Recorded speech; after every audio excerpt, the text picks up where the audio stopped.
Yo, what's up, everybody? It's Justin live from B2B Vault, the Biz to Biz podcast, sponsored by Nationwide Payment Systems, hosted by this guy, the John Gruden of payment processing himself, Alan Kopelman. And we'll be providing you educational information about fintech, small business, payment processing, and the technology businesses are using in the world today. And in today's podcast, we're on part 4 of how to future-proof your business, survive and thrive in today's crazy economy. And it's going to be covering technology and how that plays a role in your business and how you can utilize it and all that good stuff. So how was your birthday? How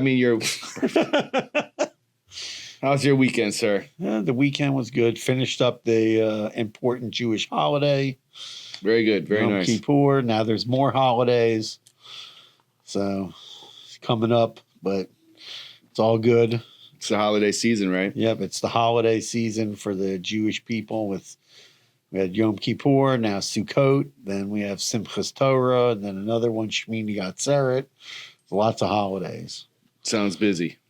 Yeah, it keeps everybody busy and on their toes. Yes, yes. How was your weekend? It was cool, man. I went to the Brewers versus the Marlins series with my pops. Got the 3 Seahawks games. Brewers smoked them on the first Friday night. Yeah, I saw that. 16 runs or something, right? Yeah, they smoked them, man. And then we lost the rest of the Brewers lost the rest of the games. The second game, we should have won that game. I don't know what the pitching, when he threw that wild pitch, that was just dumb. And then Sunday, we played like crap. They didn't look like they wanted to hit the ball. They didn't look like they wanted to be in Miami anymore. On the way there on Sunday was interesting, though. We got trapped in the first base parking garage elevator for 40 minutes. Man. Wow, that stinks. Yeah, that sucked. And then, we all were kind of expecting, like maybe a bottle of water when we got off of there or something. And we were greeted by 3 security guards and a maintenance guy. And they basically went on to say it was like our fault. Like it was too many of us. But I've been on I'm 43 years old. And to look at me and say that, like, it was too many of us for this elevator. First of all, this is a commercial size elevator. Second, like, there was only 12 of us on this elevator. I've been on an elevator with way many more people on a smaller scale. Like, I just, the Miami Marlins, whoever's in charge of your maintenance, you guys are terrible. They should have hooked you up with some free food. Woulda, shoulda, coulda. I don't really care. The Marlins, you guys suck. That's why you guys ain't going to the playoffs. I hope someone hurts themselves. No, don't say that. That's not good.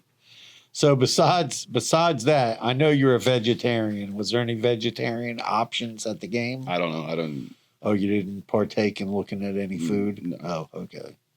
I'm there for one thing, to watch the baseball game. Okay. And to drink cold beer. All right. And well, they got plenty of beer there. Yeah, and I didn't drink plenty of it because 2 of them was $50. Wow, that's crazy. That's just, I don't know how you can enjoy yourself at a game anymore. Like, Jacob has some. You have to be rich, bro. Like, I know people who work there. I could have called the guy, you know what I mean? I know the guy who works at the vending, but I'm not that guy who does. I don't know, man. Like, I'm just done with the whole, I'm ready to call it quits. I'm sorry. We can bleep this part out. Edit that out part, Sean, sir, please. Yeah. So anyway. Jacob has some spot at the stadium that he goes to. Yeah, I mean, you can get beers for like $7 sometimes. You got to go, and it all depends. If you want to drink Bud Light, yeah. Oh, okay. It's $8. I don't drink Bud Light. Okay. It's like drinking water. I get it. So, yeah. Carry on. So, Technology plays a role in your business. How are we going to make this? How are we going to make this happen? So customers, customers, they want to be able to pay quick and easy. So that's why everybody's always asks us, oh, we need our machine. I remember like 2015, that's when we started deploying EMV machines. So that's already What's an EMV machine for it those takes that the don't know? chip transaction with the chip card. When you start to insert your insert card. your chip. So that started 2015, where it was mandated. Everybody had to do it. And if you swiped a card, then you could get a charge back on this fallback rule. And all the machines had Apple Pay and Google Pay back then. Right. Right. And then the pandemic started. We started getting like the craziest phone calls from customers. Oh, does our machine have Apple Pay? Does the machine have Apple Pay? Can you do a tap and pay? We were like, yeah, every single machine has that. And they just didn't know like that they had it. Mm-hmm.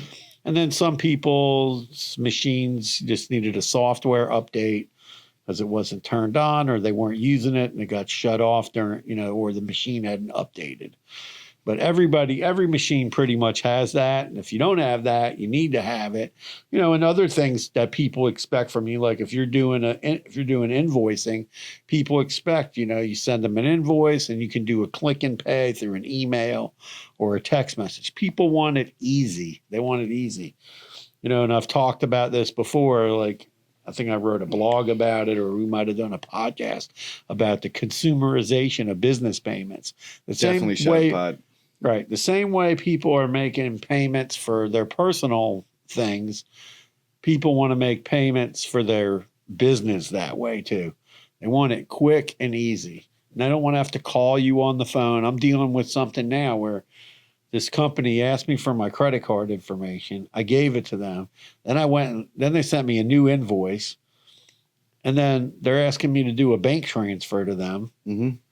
And I'm like, I already gave you my credit card information. What happened to that? And then I can't get a call back. Now I got to put Samantha on figuring out why they never got back to you? No, they never. I sent them an email. I left a message, 2 messages on their phone.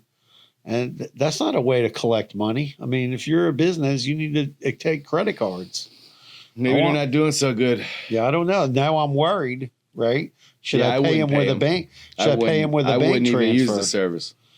I'm worried that I don't want to use the service now because what does that say? That they don't take credit cards. I'm not comfortable paying for a year up front and not using a credit card. Yeah, it's pretty expensive, so I get it. Yeah. I mean, because if they go out of business, then it's going to be a pain in the butt.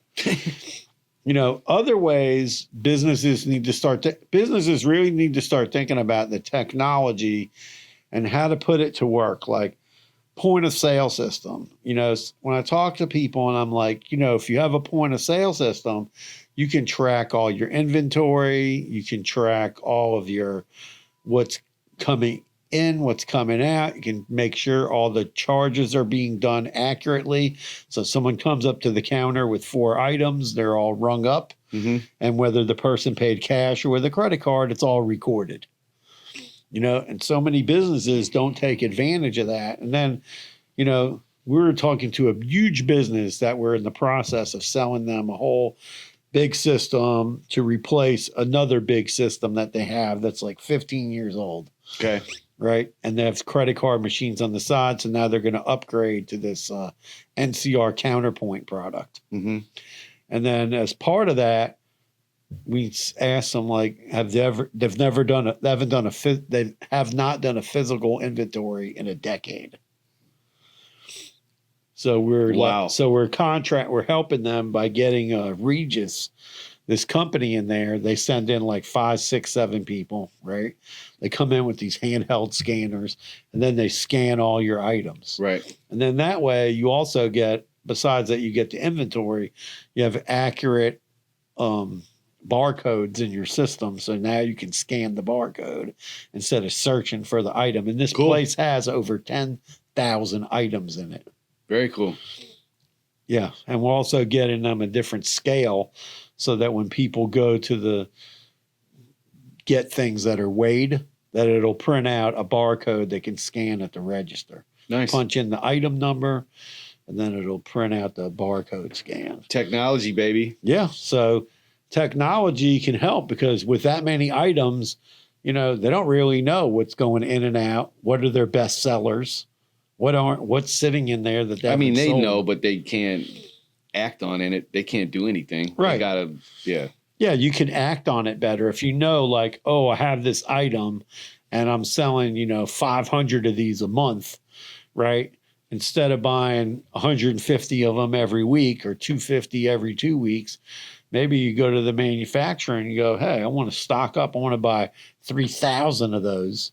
Maybe I can get a better price, still charge the same price that I'm paying, I'm selling it for, and make extra profit. Mhm. That's what inventory can tell you. For sure. If you're doing your inventory, you can really learn, like, oh, what was the cost and what am I making, and know, like, hey, what are my most profitable items based on what you're moving. So it's important to have that inventory and take the time to deal with that. Like when you get in more stuff, you enter it into the system.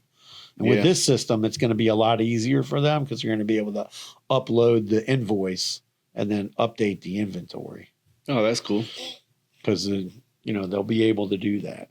So and you can get point of sale, very basic point of sale for retail.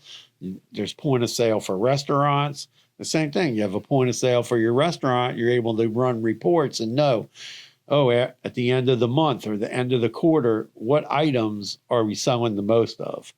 You don't have to keep track like beer on tap. You can know which beers are selling and which ones are not selling. Mm-hmm. So that way you can really zone in on what you're doing, what you're selling, maximize profit on your most popular items. Indeed, man. Yeah. So I mean, there's tons of different point of sale systems out there for all different types of businesses. yeah, for restaurants, for bars, for retail, for smoke shops, vape shops, liquor store.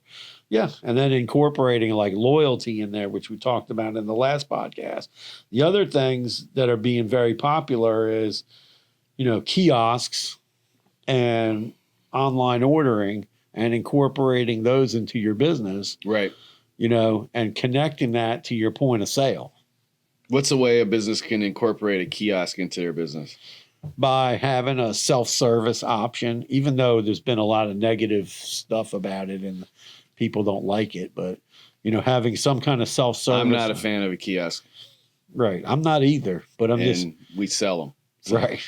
No, but if you have the right kind of let's say you have a fast food restaurant and you want to line bust a little bit. You have a kiosk in there so that people can order from the kiosk, pay at the kiosk, and then just pick up at the counter, or like online ordering. You said you went to the baseball game, although they do a horrible job at the baseball stadium with the Wi-Fi.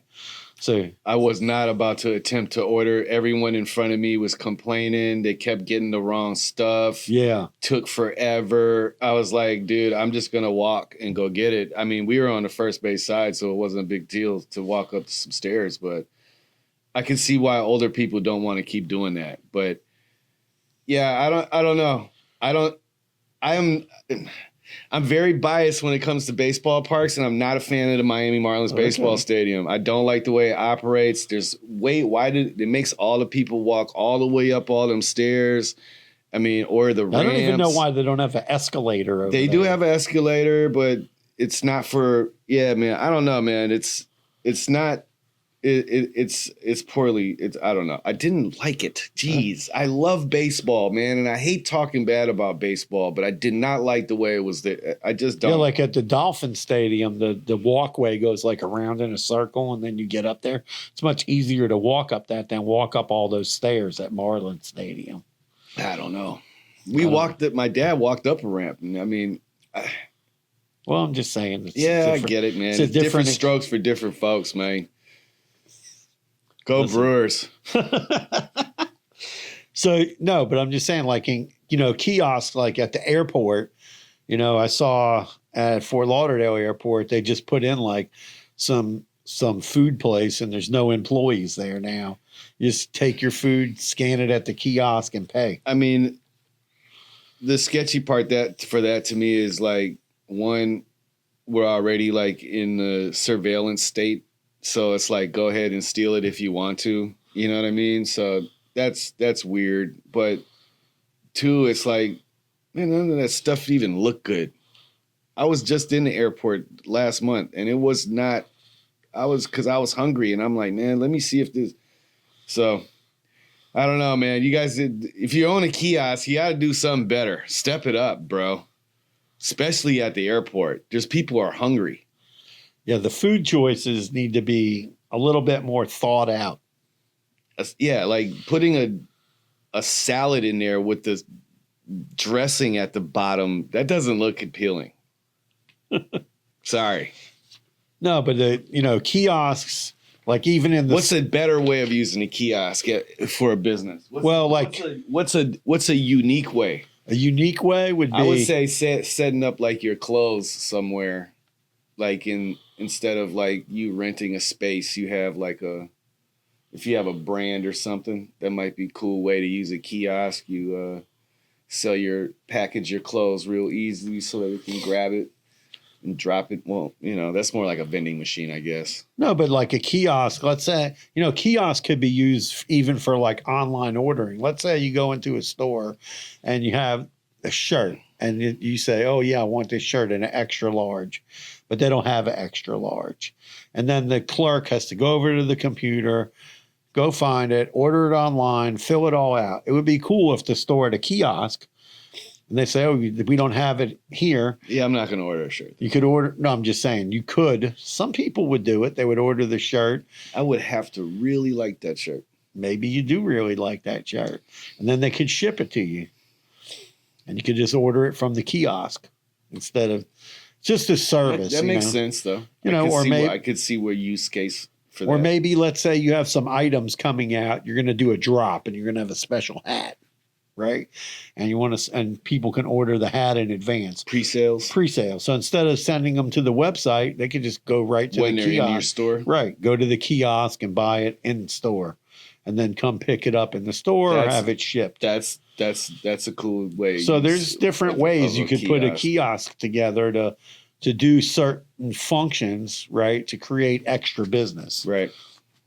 I get it. I mean, people use kiosks all the time. I'm just not a fan of them. And I see them in fast food places a lot now. Like you walk into a lot of fast food places. They're clunky, man. They have 2 or 3 kiosks set up. I mean, I can't be the only. I mean, maybe because I'm, a web designer, and so like the user interface and the user experience is important to me. Like most of the time, the touch screens, they're clunky. Like they move slow. The screen doesn't, like. Well, part of that problem is that a lot of people are using technology that's all cloud-based instead of being like server-based in the business. And that can create a lot of lag. Server-based is expensive, Alan. I know that. And then you got to hire somebody to manage it. You have your whole IT department. No, McDonald's is not trying to have an ID department at every store. No, I get that. But I'm saying like point of sale can run faster if you have one of the devices is actually acting as the server. Like we work with a restaurant bar POS where it's a hybrid system. Yeah. So it runs quicker. So there are ways to do that. Of course.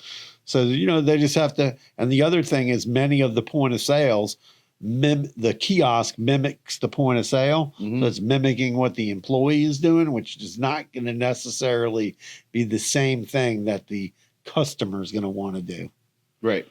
And I think that more thought has to go into that when you're putting out a kiosk. Is how is the customer going to interact with the kiosk? That's my point. Because the user interface and the user experience is trash. So they need to improve that. They need to fix it. The technology is vastly improved in the past 5 years. But I mean, for me, it's just annoying when it should be more fluent. It should be more liquid. You should be able to go in there and get it done. If that's the reason that it's there to streamline something, right, then it should be doing just that. And it shouldn't be making the customer frustrated or abandoning that situation and then going to the person at the actual point of sale. Right. So, but some kiosks can be customized. So if you're going to put in a kiosk, make sure how it's going to interact for the customer, that there's a customization feature there. And then online ordering, we talk about this all the time. I feel like there should be an incentive to use a kiosk, save 10% you know, you got to do some. I don't know. You got to make it more incentivized. It's more incentivized. Is that the word? Yes. Incentivized. Give an incentive for people to use your kiosk. Give something free cookie or Something. whatever it is. You know, an Online ordering. Yeah. Yes. If your business does not have the capability to order online and you're a restaurant, clothing store, I don't know. You are losing out on tons of revenue. And that's all I'm going to really say. Yeah, you're losing out on a lot. We actually have a new feature on one of the point of sales that we have for like liquor stores that could, for online ordering, that could save them a ton of money. That's cool. Because it can save them money because they don't have to pay DoorDash an exorbitant amount of money for the online ordering. They could just go through this interface and link up all the inventory in the store to the online ordering, and then enable it so people can come pick it up, and it could get picked up curbside or delivered. And it's really great for like liquor stores, or even let's say you have a convenience store and you have sell food, or maybe you just want to put your staple items on there. You know, yeah, it can really create extra business. That is for wild to me. People are getting liquor delivered. Yeah, that started. But it also makes a lot of sense because people be drunk and you shouldn't be driving. Right. So, how much does that cost? There's like a small setup fee around $100. Around, I think it's $89 or $99 to set it up, and a small monthly fee like $49.